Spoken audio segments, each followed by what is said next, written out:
Bethrison is dying. A decade ago, the first great wars had spread blood throughout the lands. The mounting clans were slaughtered. Half of their realm fled behind their great runic portal. The others driven mad out of fear of the Ragnarok. For in their dreams, they saw their own dark fate.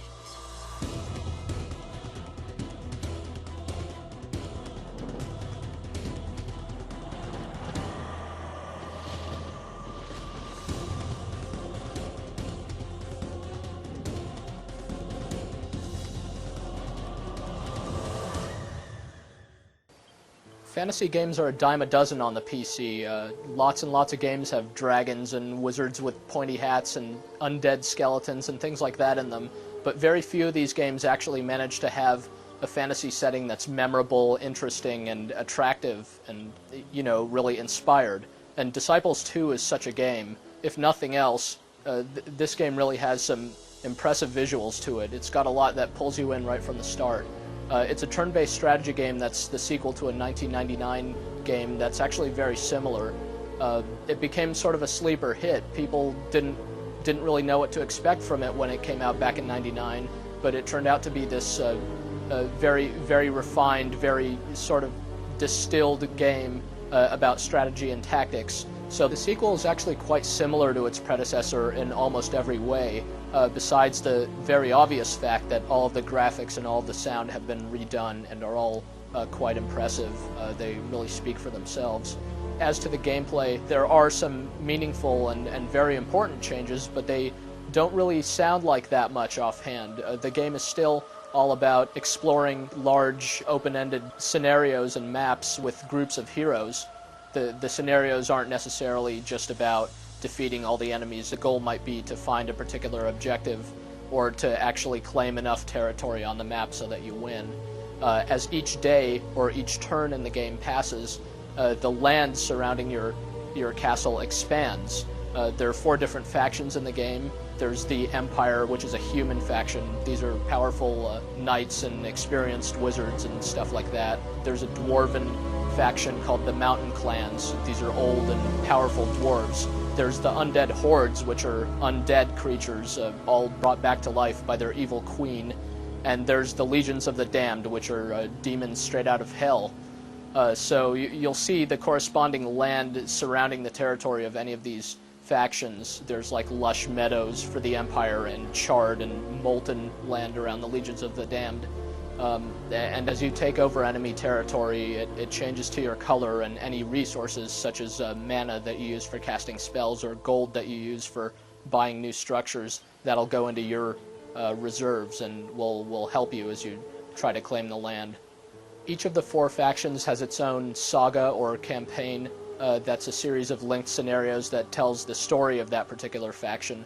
And the game also includes a number of standalone quests or single scenarios that you could play, and you could play these from any of the sides that are included in that particular scenario. The battles in Disciples 2 look really impressive because you have these big, huge, smoothly animated units fighting each other across a battlefield. It looks very epic and more like something out of a role-playing game, perhaps, than something out of a strategy game. The designers clearly spent a lot of time just working on the graphics. As to the way the battles actually work, it's very, very simple and quite similar to how it was in the original game. You can't even move your units in battle. You can only determine which unit on the opposing side your unit will attack. It's exceedingly simple, really, but it does rely on some core tactics that are pretty interesting. And there's a small hint of randomness involved in battle so that things don't get completely predictable. The way the unit upgrade system works in Disciples 2 is actually quite interesting, because you can't just recruit powerful units. You need to earn them by gaining enough experience with your weaker units so that they level up into these stronger forms. You need to make choices as to which route you want to take in terms of upgrading your units. It's sort of like a technology tree in other strategy games, except the branches on this tree are mutually exclusive. For example, the Imperial Squire, the basic foot soldier, can either become a knight or become a witch hunter, depending on which structure you build in your town. And once you build that structure, you can't build the other one, so you've committed to that choice. through the duration of the scenario. The difference between two parallel points on the upgrade tree is generally the difference between raw power or having some particular special abilities. They're quite subtle and quite interesting, and it's one of the more enjoyable aspects of the game, deciding which route you want to take, trying to guess what your enemy is going to throw at you so you can choose the best upgrade path for your forces. It's worth mentioning that Disciples 2 doesn't really do anything that different from other fantasy-themed turn-based strategy games, although what it does extremely well, and the whole thing looks and sounds great, so it's very easy to recommend to anyone who's ever liked games in this genre before. On the other hand, Disciples 2 is very accessible, more so than games like this usually are, so it's great for beginning players or people who casually happen to see the great-looking artwork in the game and want to check it out. It's quite easy to just get started playing and jump right in. The controls are all very intuitive, and right-clicking on anything during the game brings up a lot of information about whatever it is you're floating your cursor on and so forth.